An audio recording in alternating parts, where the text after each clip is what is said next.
Eluru 3 town police station పరిధిలో చింత అనిత వెంకటలక్ష్మి సత్రంపాడు ఇంటి కేర్ టేకర్గా పనిచేస్తూ ఇంట్లో ఉన్న 302.50 గ్రాముల బంగారాన్ని దొంగిలించిన కేసులో పోలీసులు అరెస్ట్ చేశారు. ఈ దర్యాప్తులో భాగంగా అనిత బంగారాన్ని తాకట్టు పెట్టినట్లు నిర్ధారించారు. అలాగే గణపవరం పోలీస్ స్టేషన్ పరిధిలో ఇంటి దోపిడీలకు పాల్పడిన 4 ముద్దాయిలను అదుపులోకి తీసుకుని 700 గ్రాముల బంగారం, 7 కేజీల వెండి, 63,000 రూపాయల నగదును స్వాధీనం చేసుకున్నామన్నారు.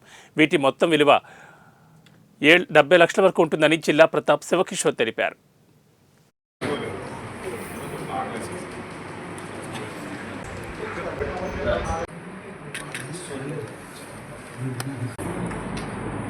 మీడియా మిత్రులందరికీ నా నమస్కారం అండి.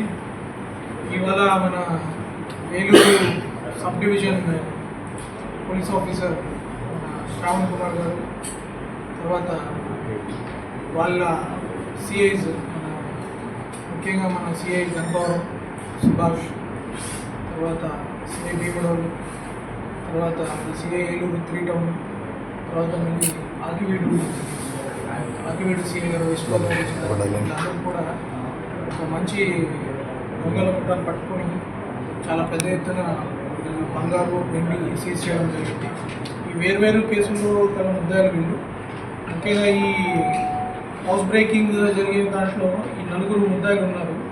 కాట్రేడి మణికంఠ, ఇతని ఆకివీడు మండలం, యార్లపాటి మౌని సన్ని, పేట హేమకుమార్, పెద్దిరెడ్డి రత్నశేఖర్, వీళ్ళందరూ కూడా కలిసి చాలా దొంగతనాలు వరుసగా కలిపి 2 జిల్లాల్లో కూడా ఈ దొంగతనాలు చేయడం జరిగింది. వాళ్ళ దగ్గర నుంచి ఒక 70 లక్షల విలువ గల బంగారం, వెండి వస్తువులు, దాంతోపాటు 63,000 క్యాష్ కూడా స్వాధీనం చేసుకోవడం జరిగింది.